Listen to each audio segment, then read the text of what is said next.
Bom, boa tarde, muita paz a todos. A gente fica assim com muita alegria, é uma posição diferente que a gente ocupa, né?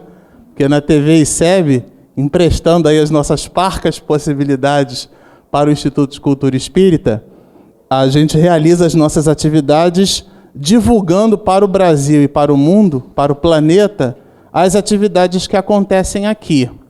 E hoje, diferentemente, a gente está do outro lado da equipe técnica, né? Contribuindo de uma outra forma.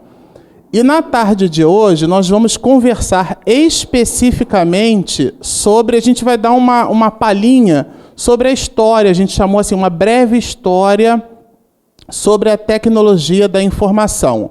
O objetivo dessa história é contextualizar-nos a respeito do século XXI.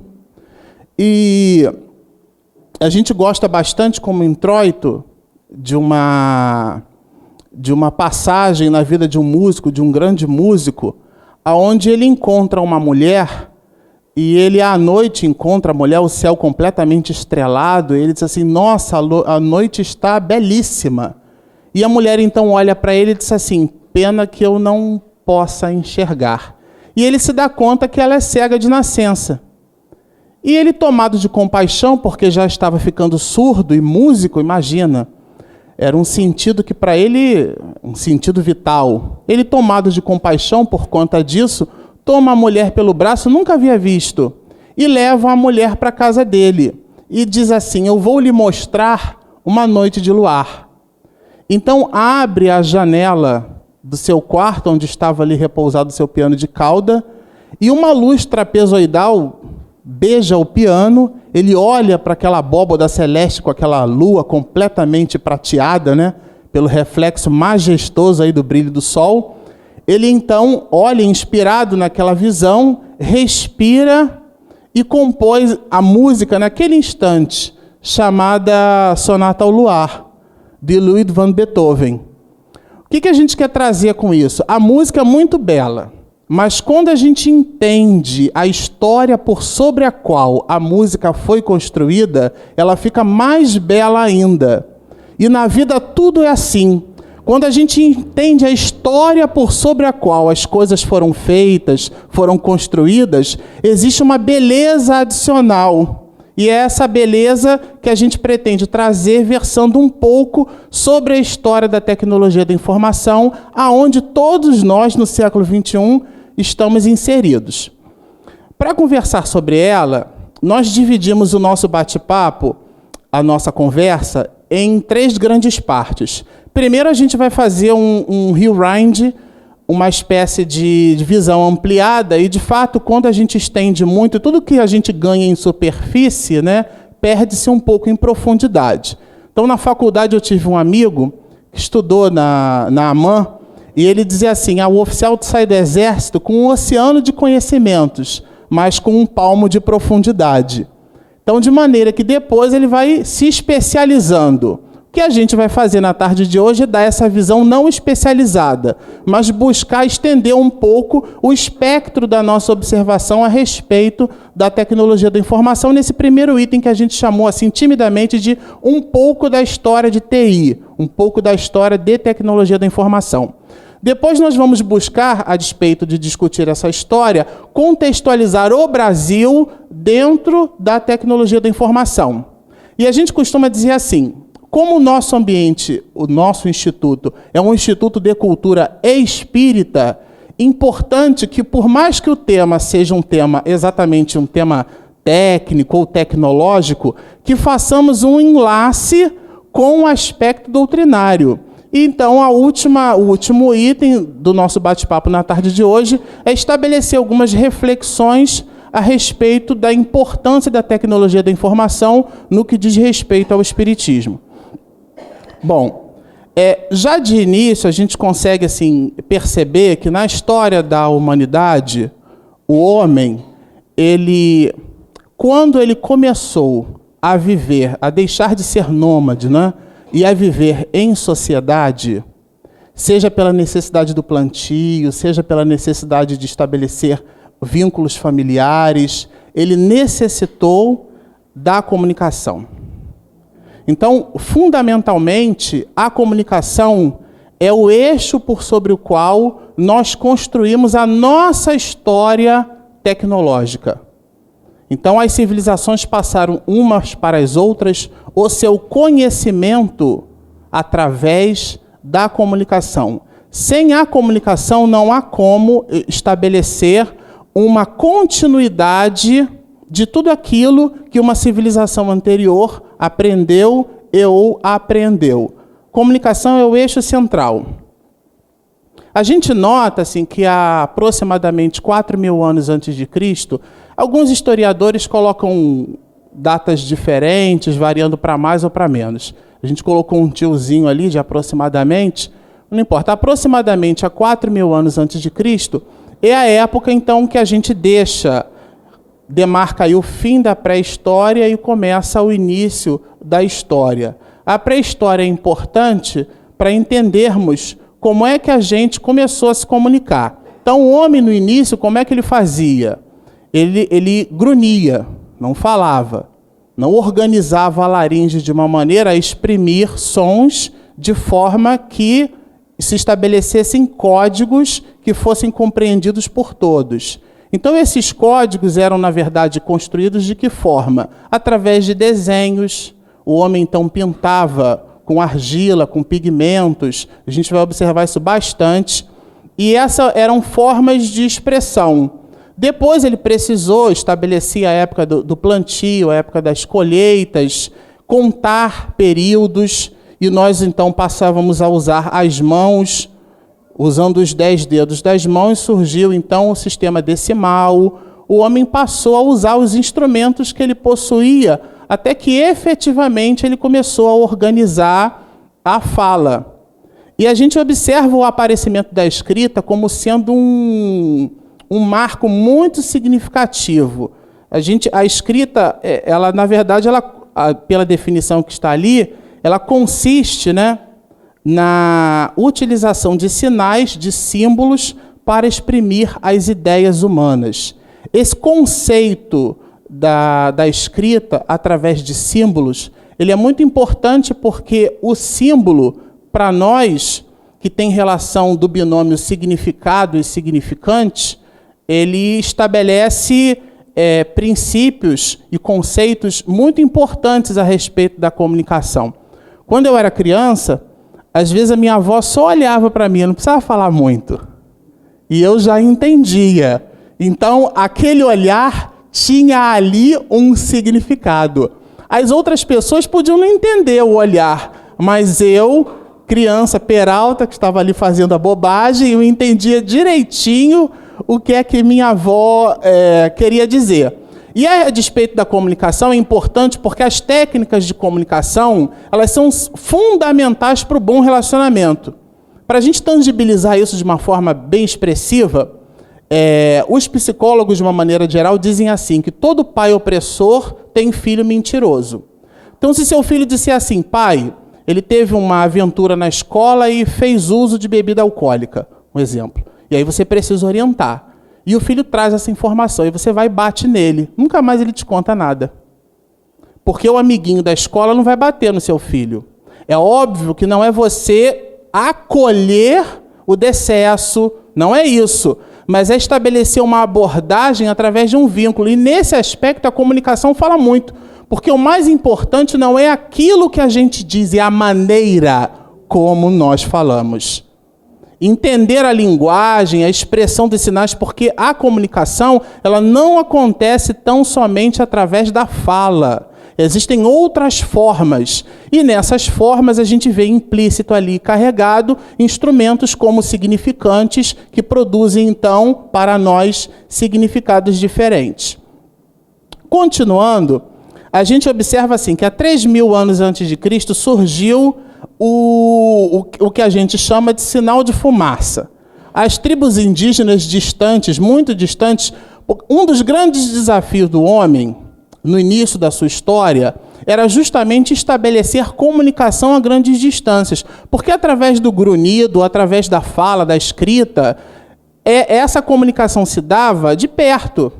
Mas quando as pessoas estavam distantes, essa comunicação era muito comprometida. Então, nós, seres humanos, adaptamos essa distância e essa dificuldade usando determinadas questões. Uma delas é justamente o surgimento do sinal de fumaça.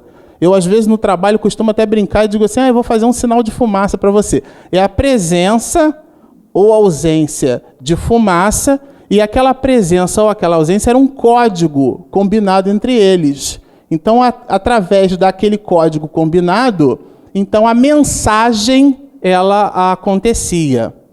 Uma outra técnica muito utilizada para longas distâncias era o pombo-correio. Então, eu escrevia, colocava ali uma mensagem e ficava à mercê se o pombo fosse... se o pombo fosse um pombo, vamos dizer assim, bem treinado, né? Se ele não encontrasse lá uma pomba, ou se ele não encontrasse milho para comer, ou alguma coisa que tirasse ele do caminho, se isso não acontecesse, ele então chegava no destino. Mas não era muito seguro, mas era uma técnica muito utilizada para o transporte de mensagens a longas distâncias.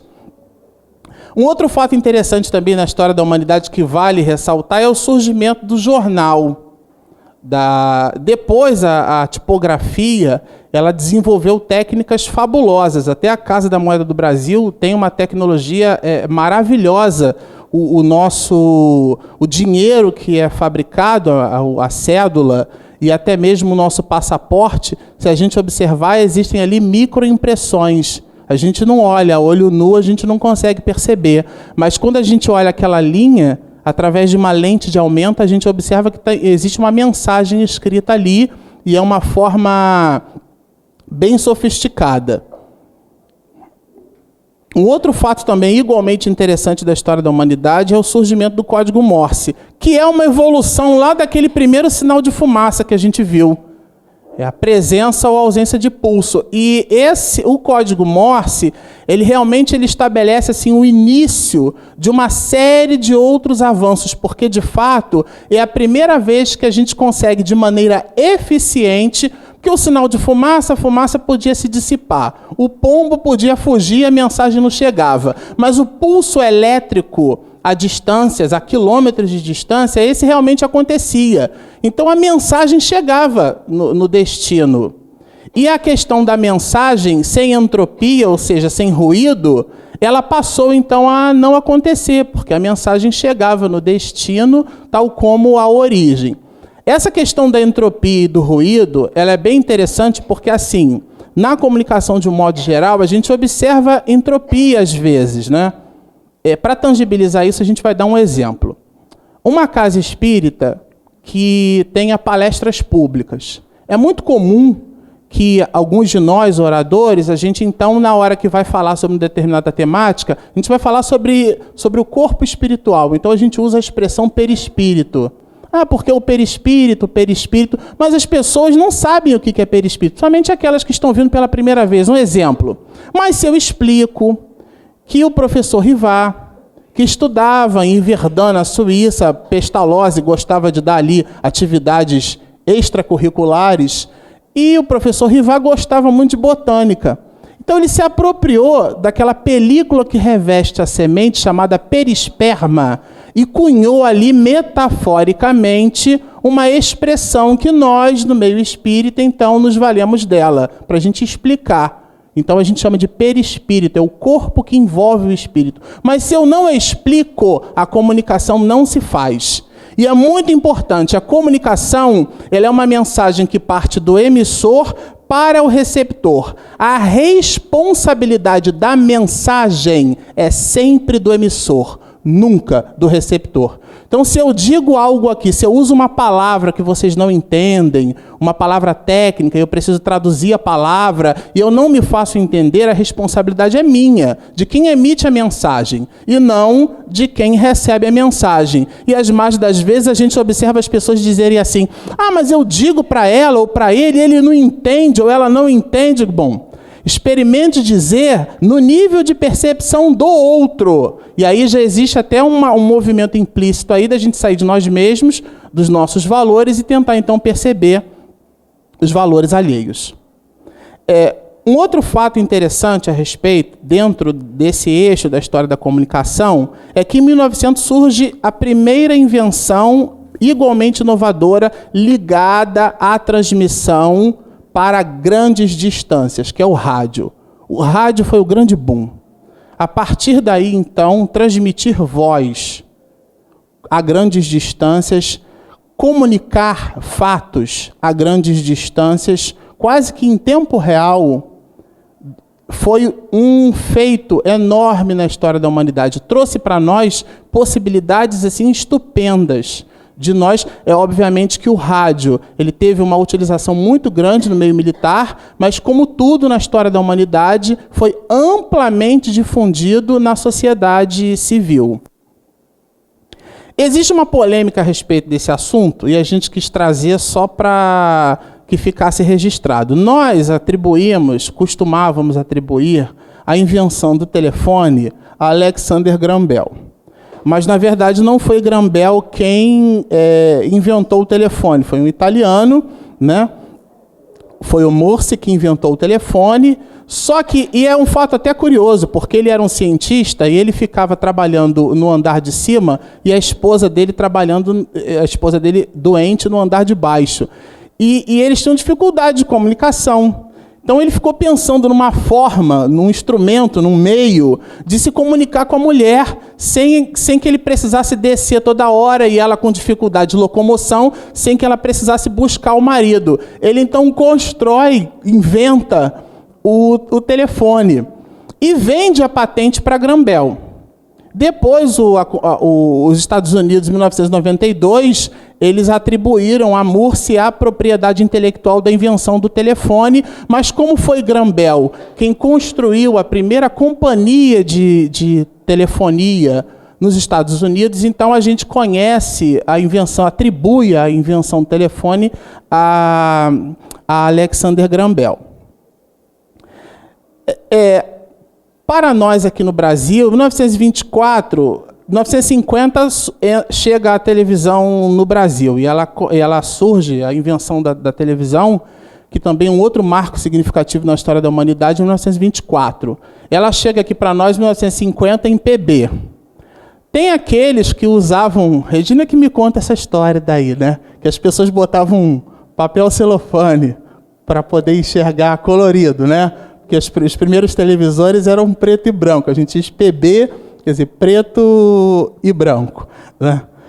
E dentro ainda dessa linha, dessa percepção de necessidades e de evolução, essa ânsia do ser humano pela construção e pela melhoria da qualidade de vida, surge o primeiro telefone celular, em 1973, no ano em que eu nasci. Eu tenho 40 anos, nasci em 73, o celular começava a existir no planeta.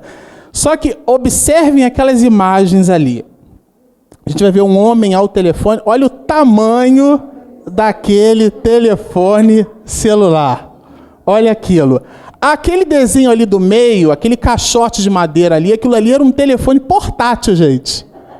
Aquilo ali era um telefone celular. E aquela caixa um pouquinho mais sofisticada, mas uma engenhoca, vamos dizer assim, tão pesada quanto, e não era tão... A gente usa uma expressão em inglês, né, que chama-se portable, que é portável. Aquilo ali de portável não tinha nada. Era uma mala e a pessoa carregava e tinha um peso enorme. Mas, de fato, em 1973, surge a possibilidade do ser humano de se comunicar a longas distâncias mais ainda, mais uma contribuição dentro da história da humanidade. E não poderíamos deixar de falar na chegada do primeiro computador. Surgiu, então, o primeiro microcomputador. Eu coloquei ali de propósito uma imagem de um microcomputador da IBM, mas tem uma outra imagem ali que de microcomputador não tem nada. Aquela imagem ali embaixo, em PB, em preto e branco, é uma imagem, na verdade, que traz para nós o surgimento do primeiro grande computador. Né? Ele surgiu por conta de necessidades dentro das características muito próprias da Segunda Guerra Mundial. E ele basicamente fazia cálculos matemáticos. A informática, de modo geral, ela nasce a braços dados Braços fortes, como se fosse um caranguejo, tem aquele braço mais pequenininho e tem aquele outro que é aquele braço mais forte. Esse braço mais forte, dentro da ciência da computação, chama-se matemática. Nada acontece na história da tecnologia da informação sem a matemática. A matemática, ela existe em tudo. E a gente vai falar um pouquinho mais sobre isso. E esse computador que a gente observa aí eram computadores enormes. Esse especificamente, o ENIAC, é o primeiro computador que surge. Era um computador enorme, com mais de 8.000 botões, ele pesava em torno de 4 toneladas. E ele preenchia um andar inteiro.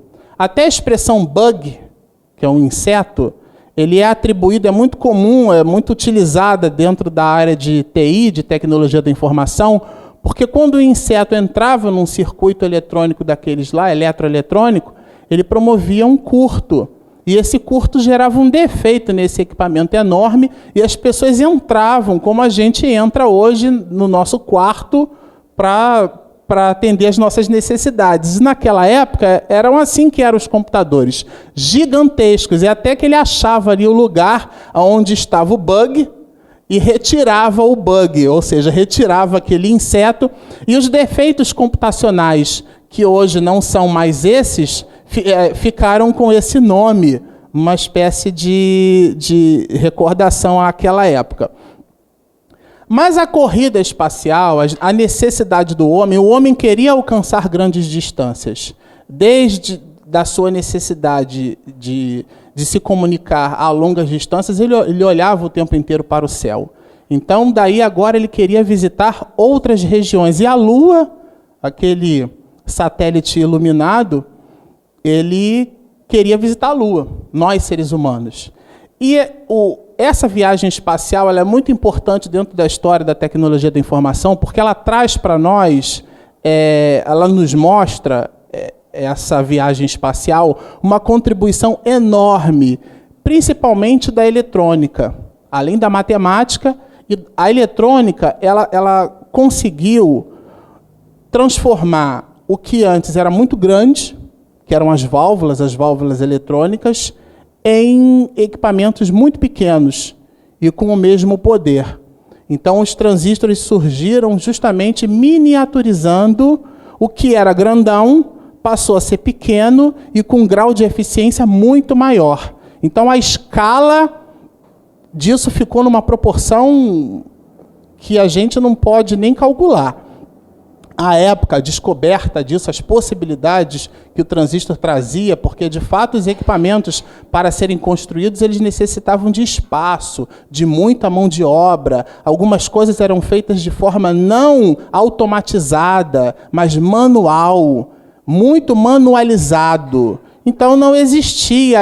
A própria tecnologia trazia um impasse muito grande dentro dela mesma. E aqui cabe até uma reflexão a respeito do binômio técnica e tecnologia, né? A gente costuma atribuir à tecnologia tudo aquilo que é espetado na tomada. E, às vezes, a gente tem uma leitura um pouquinho equivocada. Até quando eu e a Regina, a gente dava os nossos cursos e os treinamentos lá pela área de educação do CERJ, do Conselho Espírita do Estado do Rio de Janeiro, a gente costumava didaticamente estabelecer essa relação. Uma apresentação com teatro de fantoche, por exemplo, é uma apresentação audiovisual, portanto, um recurso multimídia. E, às vezes, o evangelizador se preocupa em criar apresentações em slides e criar projeção, porque é moderno, mas faz sem nenhuma técnica. E a técnica ela é fundamental. Se você usa um recurso tecnológico sem técnica, você não logra muito êxito. Mas se você tem boa técnica e você não dispõe de muitos recursos tecnológicos à sua mão, você encontra meios, porque a técnica está associada à finalidade. O meio por sobre o qual você vai dinamizar aquilo. E não exatamente o meio em si mesmo. Eu não vou me preocupar, eu preciso dar um filme para as crianças. Mas qual é o objetivo do filme? Então, eu me preocupo primeiro no planejamento, com o conteúdo. E o meio por sobre o qual eu vou dinamizar aquele conteúdo pode nem ser que eu use exatamente um recurso tecnológico, que a gente costuma dizer que são coisas ligadas na tomada. Mas por uma coisa ou por outra, a gente vai observar em 1969 o surgimento, o embrião. A gente colocou um mapa ali, que ele é o mapa dos Estados Unidos, e a gente vai observar o mapa, ele desenhado 4 vezes. E se a gente observar esse mapa desenhado 4 vezes, a gente vai perceber que tem uma evolução ali. Linhas acontecendo naquela parte à esquerda, a gente vai observar uma linhazinha só. Era a ARPANET, instituições militares interligadas, trocando informações entre si. Essas informações começaram a ser trocadas por instituições militares no ano de 1969. E depois elas foram crescendo. A gente observa à direita um desenho com algumas linhas. Essas linhas representam comunicação entre instituições militares. Mais tarde a gente vai observar também que elas começam a crescer. E depois ela surge no Brasil. A internet, então, a ARPANET transforma-se em internet. E no ano de 1987 foi realizada a primeira reunião. Essa reunião foi na Universidade de São Paulo, contou com a presença do governo federal, com a Embratel, que na época possuía uma malha de telefonia muito grande. E essa malha poderia ser utilizada para tramitação de dados, portanto, para a utilização da internet, e um enlace, ou seja, um cabo de fibra ótica, foi passado daqui do nosso continente para o continente americano, permitindo a comunicação do Brasil com as instituições militares e universidades. Na verdade, quando a internet chega no Brasil, o mote, o eixo por sobre o qual dinamizava o interesse da nação brasileira era especialmente para as instituições de pesquisa, de ensino, as universidades. O interesse, a internet chega no Brasil com esse apelo de potencializar a nossa pesquisa. Quando eu era adolescente, eu buscava informação nas bibliotecas, não tinha internet. Hoje, qualquer adolescente pesquisa no Google, né? Então, ele vai ali no Google e obtém ali informação. Existe um fenômeno social por trás disso, né? Que não é exatamente o objetivo da nossa conversa, mas a popularização da informação trouxe para a sociedade humana uma pseudo-sabedoria. Quer dizer, a pessoa ela consegue manipular informação com muita facilidade, aí ela fica com a sensação que ela conhece. Só que o conhecimento é a manipulação assertiva da informação. A informação de forma organizada se transforma em conhecimento. A informação isolada na internet, a gente consegue descobrir como é que se constrói bomba atômica, como é que se faz acarajé. Você lê tudo ali. Agora, de fato, ter o conhecimento científico, dominar os conceitos que giram em torno daquela explicação, vai uma grande distância. Mas pela facilidade de obter informação, a gente fica com a falsa impressão que conhece. Então, a informação não tem relação direta com o conhecimento. E uma vez com conhecimento também não significa que sejamos pessoas sábias. Porque eu posso ter muito conhecimento, mas eu posso não ter sabedoria, que seria a aplicação útil desse conhecimento que eu construí. E aqui cabe uma observação doutrinária: só há utilidade no conhecimento quando ele serve para o nosso soerguimento e para o soerguimento da humanidade, ajudando-nos e ajudando aos outros. Divaldo uma vez estabelece uma metáfora que somos todos em ascensão. Então, alguns de nós estendemos a mão para aquele que está à frente, segure a nossa mão. E nós, por nossa vez, na retaguarda, estendendo a mão para aquele que vai à nossa retaguarda. E numa cadeia, então, todos nós traçamos a nossa evolução. a utilidade está aí, no conhecimento em favor da sociedade, do crescimento intelecto moral. Quando existe esse apelo, aí a gente pode dizer que o conhecimento se transforma em sabedoria. Quando ele serve somente para projetar o ego, para estabelecer ilações, mas ele não contribui de forma significativa para o avanço da sociedade, aí o conhecimento é inócuo. Em 1988, o Laboratório Nacional de Computação Científica, esse fato é muito importante, né? Ele conseguiu se conectar pela primeira vez a uma universidade, Maryland, né? Através de uma entidade chamada BitNet, porque é tempo de conexão, de comunicação, de entrelaçamento. Então, a BitNet era uma empresa que tinha um marketing em inglês que significa Because It's Time Network. Então, é um tempo de nós estabelecermos comunicação, de estarmos ligados. E a BitNet era uma empresa que promovia esse enlace e foi possível, então, o Laboratório Nacional de Computação Científica estabelecer um enlace com essa universidade. Mais tarde, a gente vai observar somente... os dados históricos, alguns versam em 88, em 90, em 89, porque em 1990 começou a expansão do mercado de tecnologia da informação, principalmente aqui no Brasil. E existia um hiato muito grande entre o que surgia no mundo lá fora e o que efetivamente ecoava. O eco levava 6 meses, 8 meses para chegar aqui no Brasil. Isso começou a diminuir a partir da década de 90. Mas por uma coisa, por outra, em 89, a UFRJ, a Universidade Federal do Rio de Janeiro, se conecta à BitNet, essa instituição que promovia enlace com instituições de pesquisa nos Estados Unidos. E a partir de então é criado um Conselho Nacional de Desenvolvimento Científico e Tecnológico, que é o CNPq, a Rede Nacional de Pesquisa.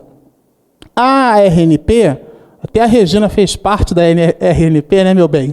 Fez parte do comitê gestor, porque esse comitê estabelecia políticas públicas para a utilização da tecnologia da informação no Brasil. E as instituições de ensino muito fortemente se apropriavam desses valores que estavam nascendo para, na construção dessas políticas públicas, gerar uma convergência em favor da própria educação e do próprio ensino, que sempre foi uma preocupação muito grande das instituições aqui no Brasil com o surgimento da internet. Bom, a gente gostaria, até para que nós nos situemos em relação ao século XXI, trazer alguns números que a gente entende serem números importantes para a nossa própria reflexão. O primeiro deles é a proporção entre brasileiros e internautas. O gráfico talvez não dê para ler ali o percentual, mas se a gente observar a fatia da pizza, 1/3 de nós, 1/3 dos 200 milhões de brasileiros, tem habitualidade em visitar internet. Não é o meio de comunicação mais eficaz, porém é o mais eficiente. O rádio e a televisão hoje conseguem cobrir uma fatia muito expressiva da sociedade brasileira.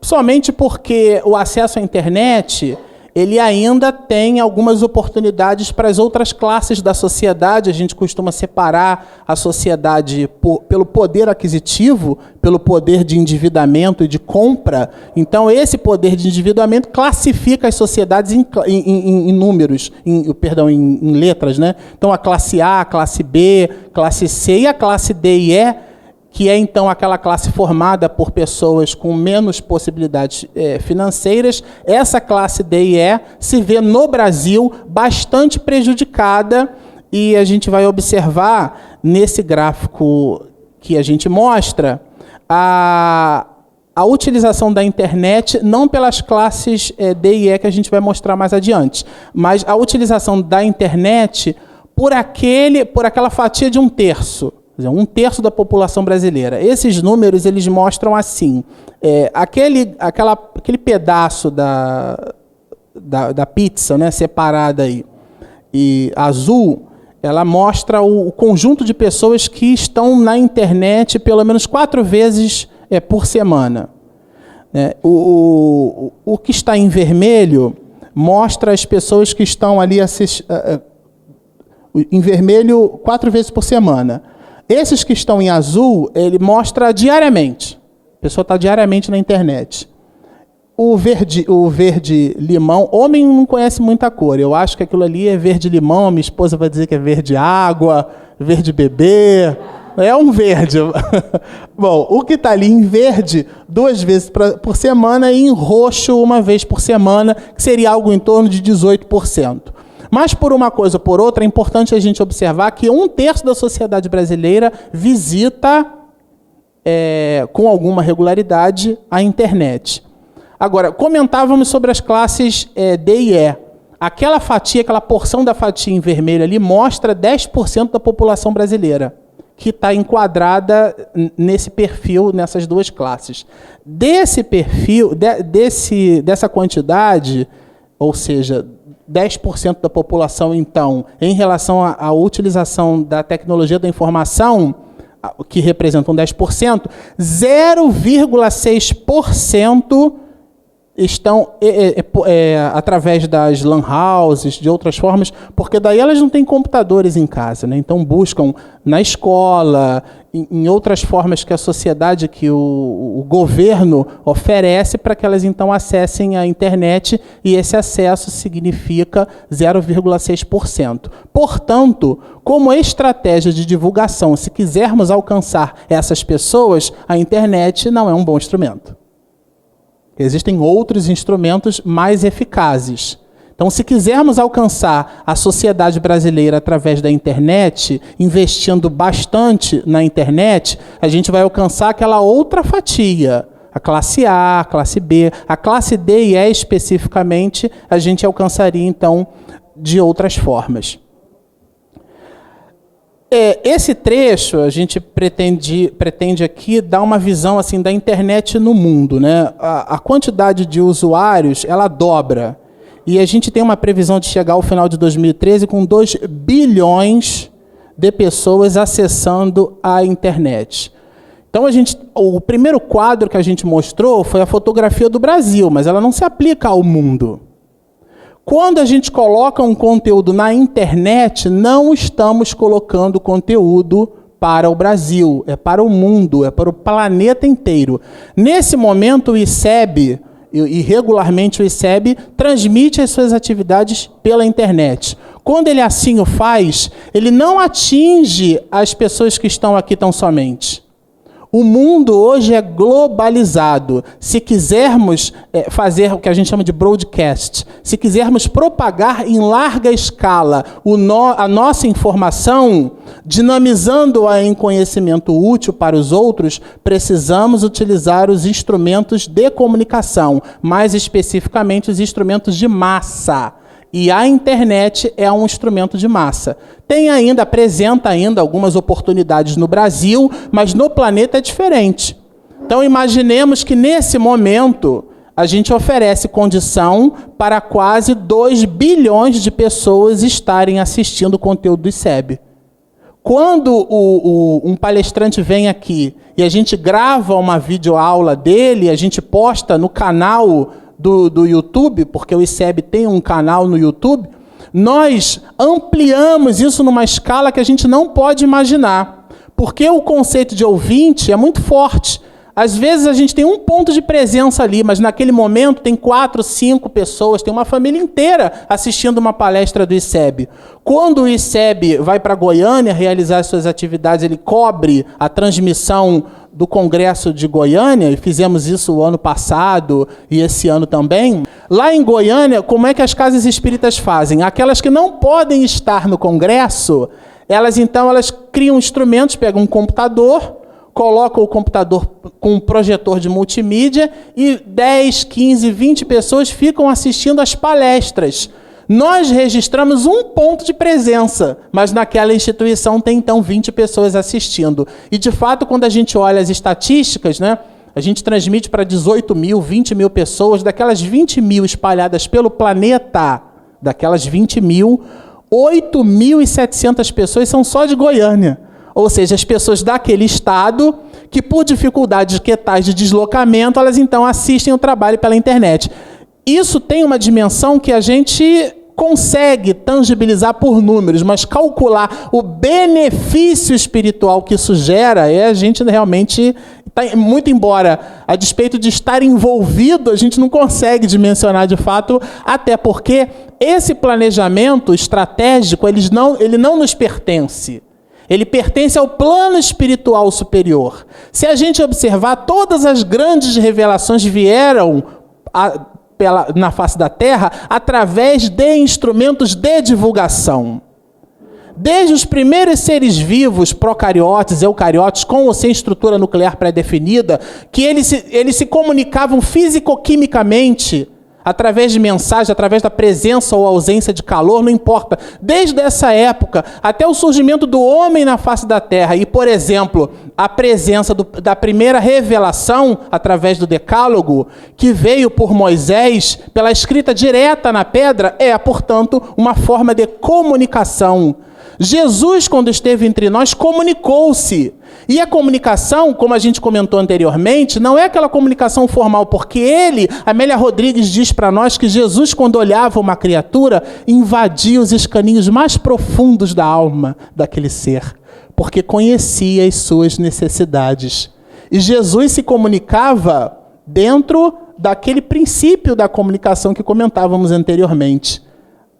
O responsável é sempre o emissor. Então ele falava através de parábolas, porque eram as metáforas por sobre as quais as pessoas poderiam então aprender. Imagina, ele construiu o planeta há mais de 4 bilhões e 500 milhões de anos atrás, recebeu de Deus uma grande bola de fusão de hélio incandescente, constrói aí o planeta Terra. E ele, com o seu psiquismo, isso está muito bem registrado na Gênese, os espíritos manipulam os fluidos espirituais como os homens na Terra tocam os objetos. Jesus, então, pela vontade, Leon Denis coloca para nós com muita clareza, a vontade é a maior potência da alma humana, através da vontade manipulando os fluidos espirituais, Jesus então transforma o que hoje conhecemos pelo orbe terrestre. Por isso que quando esteve entre nós, ele abriu os braços e movimentava os fenômenos da natureza. Foi ele que fez. Foi ele que criou, conhecia no detalhe. E como a nossa estrutura somática é formada por esses mesmos componentes que ele, Jesus Cristo, construiu, co-criou com a permissão de Deus, ele nos conhecia na nossa essência material e nas nossas necessidades e, portanto, na nossa essência espiritual. E a despeito de toda essa informação, ele descia o seu padrão para chegar até nós. Paulo de Tarso tem uma frase muito significativa a esse respeito. Fiz-me fraco para os fracos, para ganhar os fracos. Fiz-me tudo para todos, para por todos os meios chegar a salvar alguns. Ele não era, ele se fazia. Eu tive um professor de cálculo na faculdade, que até cálculo 3 eu achava que sabia cálculo. Vou dizer aqui para vocês. Eu achava que era o bom, que eu arrebentava, e tinha um grupo de alunos, e o professor passava desafios para a gente, né? E a gente ficava se matando aquelas questões antigas, e toma ali cobrinha para cá e cobrinha para lá. O professor César Reis sabe exatamente o que é isso, né? E a gente ficava ali se arrebentando para tentar descobrir, enfim, e era um desafio, a gente gostava, eu particularmente gostava muito, foi um período muito rico. E em cálculo 3 caiu a minha ficha. Eu descobri que o bom era o professor, porque ele descia até o meu nível de entendimento e eu subia com ele. Aí caiu a minha ficha. E a gente estudou muito tempo juntos. Eu fiz cálculo 1, 2, 3, 4, avançado 1, avançado 2, cálculo numérico 1. Foi cálculo saindo pelo ladrão. E eu descobri em cálculo 3 que quem sabia cálculo era ele, né? Eu, de fato, estava na condição de aluno, de aprendiz. E o mestre faz isso. Isso é muito importante na comunicação. Então, você estabelece o padrão do outro, porque aí ele entra na mesma faixa de percepções. Uma informação também muito significativa, muito importante, são alguns planos que o governo federal lança no Brasil e a gente precisa ficar muito antenado em relação a isso, né? O governo federal, no final do ano passado, lançou uma campanha chamada TI Maior, aonde ela oferece investimentos da ordem de R$500 bilhão de reais, justamente para motivar o crescimento, o contínuo crescimento da área de tecnologia da informação. Hoje, gente, a tecnologia da informação representa o carro-chefe, o motor da sociedade moderna. Estávamos, no século passado, grávidos de nós mesmos.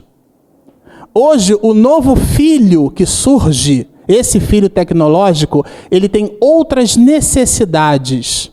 As necessidades são sempre espirituais. Assim como as necessidades espirituais se ampliam, os instrumentos que nos fazem melhorar também precisam se ampliar. Eu lembro quando eu era criança, na evangelização, a tia pintava o cachorrinho. Quem foi que fez o cachorrinho? Quem foi que fez a vaquinha? Era o máximo do recurso audiovisual naquela época. E quanto melhor fosse o desenho, mais prendia a atenção da criança. E eu olhava para aquele desenho, a evangelizadora passava então o desenho, eu ficava, uau, o cachorrinho. Se ela fizesse assim, latisse, uau, eu acho que eu pulava assim, né? Porque ficava... Hoje os recursos, eles são tão multimídia, ou seja, mais de uma mídia, mais de um meio, que a gente diz que esses recursos são hipermídia. Porque daí, então, existem jogos eletrônicos onde você toca no componente e ele vibra. Existem alguns que a pessoa entra numa cabine e ela sente o cheiro. Então, mexe com os nossos sentidos de uma forma que é tal que o nível de percepção se amplia muito. Portanto, não dá mais para evangelizar do jeito que eu recebi minha evangelização. Porque as necessidades espirituais, em sendo outras, os instrumentos que oferecemos precisam ser outros. Precisam. Porque o conteúdo da doutrina espírita é muito bom. Agora, a maneira como eu vendo esse conteúdo, eu posso revesti-lo de uma embalagem que não seja uma embalagem muito atrativa. E aí, isso aí é chato. Eu ouvi um professor de filosofia comentando na internet que eles estavam preparando uma pizza e tinham 12 adolescentes jogando nos seus smartphones, nos seus dispositivos eletrônicos, todos isolados em si mesmos. E daí um dos pais disse assim, olha lá, tá vendo? Olha, eles ficam ali todos isolados e, enfim, isso é uma coisa terrível, uma problemática da sociedade moderna. E ele então disse assim, vamos fazer um teste. Ele se aproximou dos adolescentes e disse assim, eu vou lançar um desafio. 9 frutas que não tenham a letra A. E aí eles se sentiram desafiados e disseram, bom, coco. Aí não, amora tem A. E ficaram pensando, e largaram seus dispositivos e ficaram entre eles as 4, as 5, as 6, mais 9, tem que pensar bastante. Então, o que falta as mais das vezes para nós é estabelecer esse tipo de desafio, porque as crianças de hoje, os jovens e até mesmo nós adultos, precisamos ser positivamente desafiados. Ficamos muito acanhados. Esse desafio é justamente essa mola propulsora que nos tira, então, do nosso comodismo, daquela situação ensimesmada que às vezes a gente se coloca. Um outro dado importante em relação à área de TI é que, olha só que número interessante, a área de TI gera mais de 14 bilhões de dólares ano no Brasil, o que corresponde a 45% de todo o mercado latino-americano. Quando a gente vai ao supermercado e passa o nosso cartão, ali está a tecnologia da informação. Quando a gente abastece o nosso carro, ali está a tecnologia da informação. Quando a gente atende o telefone, então, tecnologia da informação. Quando a Petrobras consegue enxergar a mais de 7 mil metros de profundidade, é uma contribuição na veia de tecnologia da informação. Tudo que gira em torno hoje dos grandes avanços tecnológicos no planeta diz respeito à tecnologia da informação. De maneira que nós hoje não conseguimos viver sem tecnologia da informação. Porque a tecnologia da informação é um instrumento tecnológico por sobre o qual nós então propagamos com mais velocidade a nossa comunicação e, portanto, a informação através do planeta. Isso é de uma riqueza, de uma necessidade de propósito muito grande e que a gente precisa se apropriar positivamente. Às vezes eu fico triste. Eu vejo jovens no Orkut, fazendinha do Orkut, no MSN, ou então no Message do Facebook, não estão ali aproveitando uma possibilidade riquíssima de estudo, que é o que a gente vai comentar mais adiante. Aqui são algumas metas do governo federal, que ele já percebeu, o governo brasileiro percebeu a grande oportunidade. As grandes nações, elas se desenvolvem tecnologicamente através da educação, e a gente vai comentar um pouco sobre isso, não com profundidade, mas vai comentar. E ele percebeu que para ele precisa injetar em tecnologia da informação. Então, aqui são outros números, a área de TI gera valores fabulosos, né? São 112 bilhões de dólares que a indústria brasileira de TI gerou, e o governo brasileiro fica de olho nesses números. Mas de olho em que sentido? Precisamos ter pessoal tecnicamente qualificado para lidar com essas questões. Eu lembro na escola militar que eu fiz, na Marinha, eu com 17 anos de idade, ali formado, como dizia um amigo meu, igual um picolé de coco, né? Porque com a roupa toda branquinha, todo mundo ali durinho, e o almirante dizendo para a turma, e eu não esqueci disso, ele disse assim,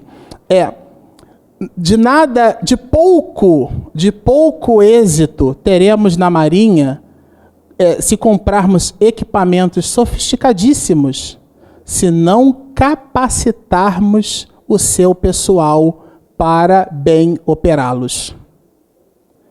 Às vezes a gente manipula o recurso tecnológico, a gente manipula coisas tecnicamente avançadas, mas a gente não tem nenhuma relação de causa e efeito com aquilo. É como, para tangibilizar, dentro de um outro mote, mas assim, eu perguntei uma vez para minha irmã, Denise, minha irmã é professora de inglês, então eu perguntei para ela, como é que você consegue ensinar para uma criança ou para o adolescente advérbio em inglês se o sujeito não sabe o que é advérbio em português?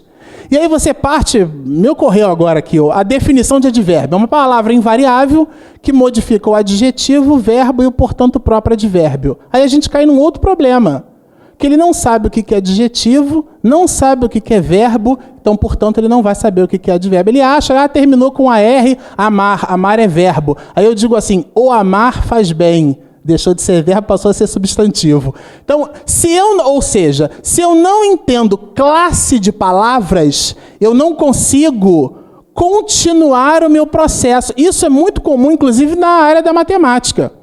Então, o sujeito, a gente até fez um estudo sobre o casamento, e para falar sobre o alicerce, sobre a necessidade de entender coisas básicas, e às vezes a gente atribui o significado errado da palavra básico. Isso aí é básico, como se fosse diminuto, menor, pueril, isso é básico. Mas a base é o alicerce. Muitas confusões no movimento espírita acontecem porque não temos a base, porque a gente não lê Kardec. Pega Augusto Cury, muito bom, mas está lá o pensamento vivo na revista espírita de Kardec, mas a gente não lê. Aí a gente julga conforme a conveniência ou percepção do outro, e não conforme a fonte. Portanto, falta o alicerce, falta a base. Existe uma propriedade matemática chamada distributividade, para a gente não se alongar muito nesse assunto. Então vamos imaginar assim, 2,5 dividido por 0,5. Aí botou vírgula, então o aluno fica, né? Mas se eu pegar 2,5 e multiplicar por 10, eu vou encontrar 25. Se eu pegar 0,5 e multiplicar por 10, eu vou encontrar 5. Se eu dividir 25 por 5, eu vou achar 5. Então, 2,5 dividido por 0,5 é 5.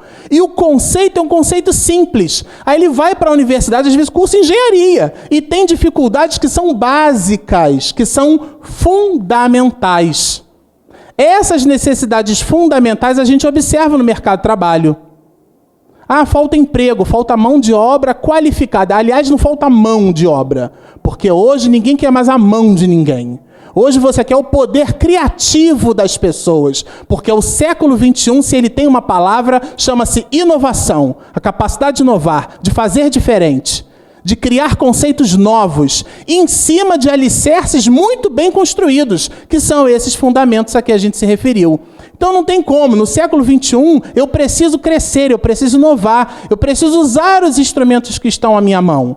E a gente coloca aqui nesse slide, o governo federal percebe isso.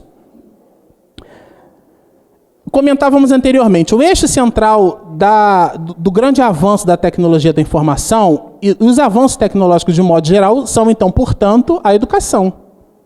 A educação é o eixo por sobre o qual tudo acontece positivamente. Não tem como eu manipular um conceito novo sem ter muito bem construído aquele conceito que deriva desse primeiro. Então eu preciso ter isso muito bem forte dentro de mim, muito bem construído, até para que derrogue o primeiro. Preciso tê-lo entendido em profundidade, para perceber que não é bem assim, como se estabelece hoje, por exemplo, a mecânica clássica, né, da física que a gente observa hoje, a física transcendental, por exemplo, que usa determinados conceitos da física clássica, mas que as observa com algumas oportunidades de raciocínio. Mas eu preciso tê-la muito bem entendida, muito bem estudada. Assim, todos os outros segmentos. Existe um dado estatístico que, assim, quase que 18% de todos os PhDs da IBM são indianos. Os indianos, eles estão, assim, estudando muito. Trabalho com alguns, e são pessoas, assim, de uma dedicação, estudam, falam 5, 6 idiomas, e dominam ciência da computação de um jeito que a gente precisa ficar antenado. Enquanto o rapaz está ali trocando mensagens no MSN, que agora não é mais MSN, porque a Microsoft comprou o MSN, agora está tudo integrado no Skype. Mas enquanto ele está lá usando a sua ferramenta de chat, existe um indiano estudando para entrar na Universidade de Massachusetts. Portanto, roubando, no bom sentido da palavra, uma oportunidade nossa. E nós estamos aqui usando tecnologia da informação para entretenimento. Um ponto de atenção. Necessário aí um ponto de atenção.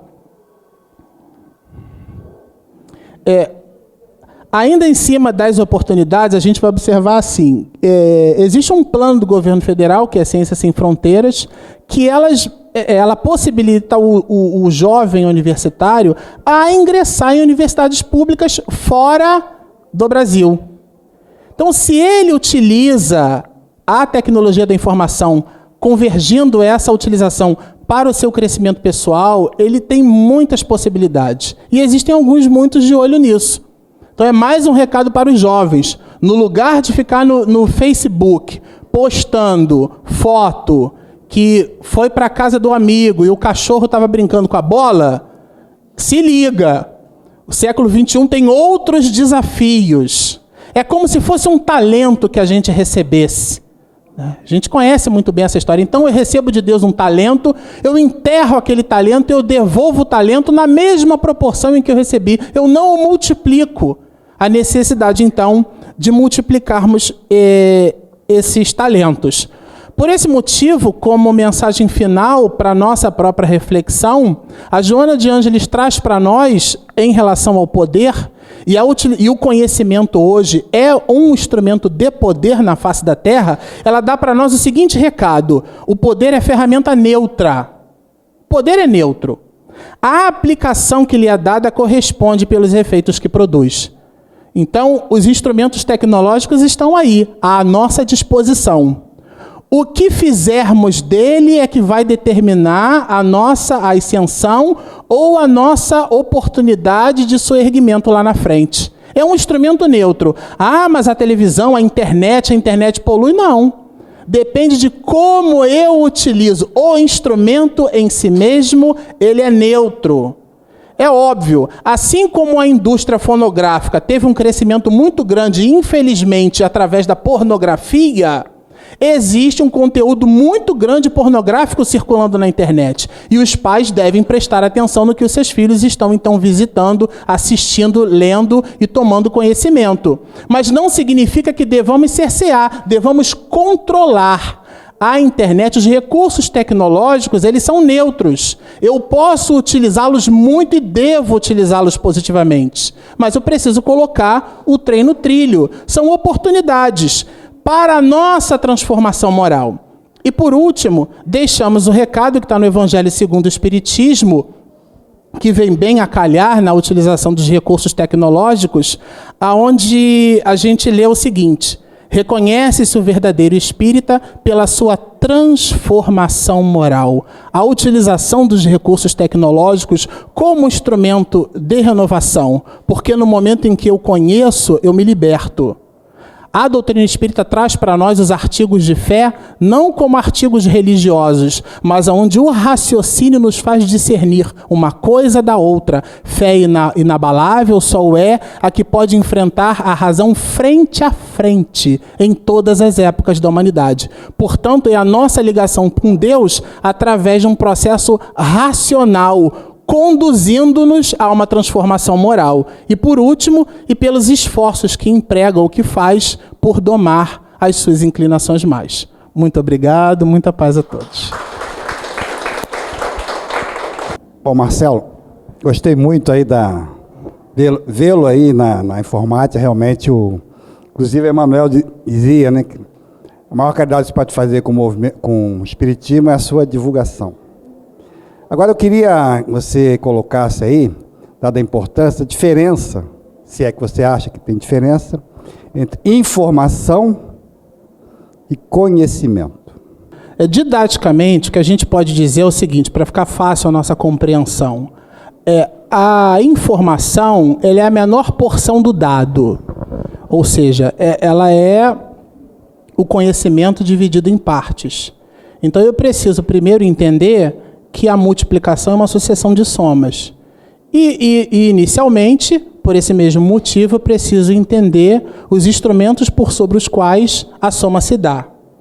E eu, com isso, nesse processo de entendimento, eu vou, então, recebendo informações com vistas à aquisição do meu conhecimento.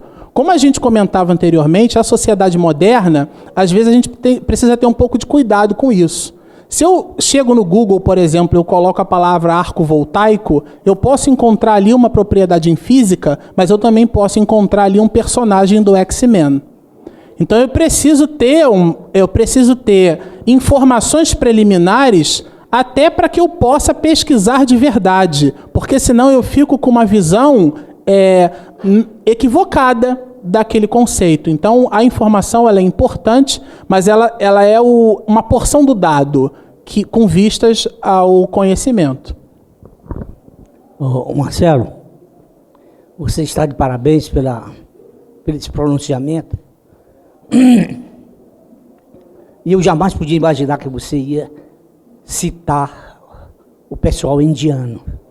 Porque o pessoal indiano realmente ele sabe das coisas. Quando eu comento isso no meio global, olha, cuidado com o pessoal da Índia, cuidado, eles riam de mim. Então tá aí, ó. Eles estão chegando a 1000. Os indianos, os asiáticos também, né? Se a gente observar que a China a humanidade tem 7 bilhões e 200 milhões de pessoas, aproximadamente. Dessa porção toda, você tira 1 bilhão de pessoas, é a quantidade de chineses que a gente tem. Existe um recado que a humanidade está dando. Se eu sou hoje um rapaz com 18 anos de idade, eu vou me preocupar em aprender mandarim. Aliás, falar mais de um idioma hoje, o que significa comunicar-se de forma ampliada, deixou de ser um adicional num currículo, passou a ser uma necessidade, é um pré-requisito básico. Quando eu fiz uma entrevista de trabalho, quem me entrevistou foi um americano, nem que eu quisesse eu poderia falar em português. Então existem determinadas questões, e os indianos estão preocupados com isso, mas os mongóis também estão preocupados com isso, existem pessoas na Argentina que também estão, no Chile, na Inglaterra, nos Estados Unidos nem se fala. E nós brasileiros, um país em desenvolvimento, movimento, a gente também precisa se preocupar com isso. Enxergar, esse que eu acho que é o grande recado, talvez, da tarde de hoje para os jovens que nos assistem. É enxergar os instrumentos do século XXI como possibilidades de crescimento moral. No Livro dos Espíritos, a questão 132 diz assim: qual é o objetivo da encarnação? Fazer com que o espírito chegue à perfeição, mas para tanto precisa ele passar pelas vicissitudes da existência terrena. Então o nosso objetivo é o nosso soerguimento moral, não é acumular conhecimento para projetar ego, para ter uma boa posição na sociedade. Essas situações, elas são instrumentos meio. A nossa felicidade, e aqui uma tribuna espírita, a gente precisa evidenciar isso, a nossa finalidade, o nosso objetivo de vida e a felicidade. E a nossa felicidade a gente só conquista respeitando as leis de Deus. Respeitar as leis de Deus significa entendê-las. Para entender as leis de Deus, eu preciso usar os instrumentos que estão à minha disposição. Muito bem. O Marcelo mostrou para a gente aí aquele telefone gigantesco, né, celular. Mostrou o ENIAC, né, aquele computador imenso, né? E naquela época pensava-se que essa coisa que a gente chama de hardware, né, é que era determinante, absolutamente determinante em toda essa questão da informação. A linguagem que se falava com esses equipamentos era uma linguagem para cientista. Linguagem na base de zeros e uns, que era a única coisa que o computador entendia. Passou corrente ou não passou corrente. Então, uma matemática binária, né? E a partir daí, todo o processo de comunicação era muito, muito específico, e pensava-se que só cientista é que ia usar isso. A IBM, inclusive, quando descobriu que, na verdade, já havia asiáticos trabalhando com computadores pessoais, né, com linguagens cada vez mais acessíveis, a IBM teve que sair desesperada para também ser capaz de produzir o PC, que ele mostrou aí, né. Na verdade, o que a gente vê hoje é assombroso, porque você abre um equipamento desse e ele fala a nossa língua, né? Simplesmente você escreve como a gente quer. E ele decodifica isso, transforma e te dá as respostas numa velocidade fantástica. Isso é outra questão de velocidade, né? A velocidade que existia nos computadores da era de 40, dos anos 50, dos anos 60, não se compara com a velocidade dos equipamentos que nós temos hoje. E também a informação que você obtém hoje é muito mais precisa do que aquela que você obtinha no tempo que o miolo do computador era de válvula, né? Não há um termo de comparação. Esse processo de microminiaturização dos sistemas, e ao lado disso, esse processo do software, né, que não é o equipamento, né, cada vez mais sofisticado, isso nos leva na direção realmente de uma nova era. Então, eu acho que quando o Instituto de Cultura Espírita coloca essa questão e atrela isso, inevitavelmente, como, aliás, Luiz levantou bem, a questão da informação, a questão da comunicação, nós estamos interessados em tornar comum, é a comunicação, comunicar, tornar comum. Ou seja, levar a mensagem espírita para que ela seja entendida por um número cada vez maior de pessoas, para que ela toque o coração e a sensibilidade dessas pessoas, a inteligência dessas pessoas, para que elas encontrem forças para se transformarem. E em se transformando vão ser melhores e o mundo vai ser melhor. Então, nós achamos que esses conceitos, né, da informática tem tudo a ver com os melhores interesses da nossa doutrina. E se a nossa doutrina é chamada a revelação, a terceira revelação, podíamos dizer assim, será a revelação da nova era se nós incorporarmos essa conceituação, a nossa maneira de compreender, a nossa maneira de acolher esses ensinos, né, e a nossa maneira também de nós nos modificarmos. Então, acho que o Instituto agradece muito ao nosso Marcelo pela sua contribuição, a Regina que estará aqui na semana que vem. Acho que esse estudo que vai preencher esse horário de 1h30 até as 3 do nosso Instituto aos sábados no mês de julho, isso será uma contribuição efetiva para todos nós.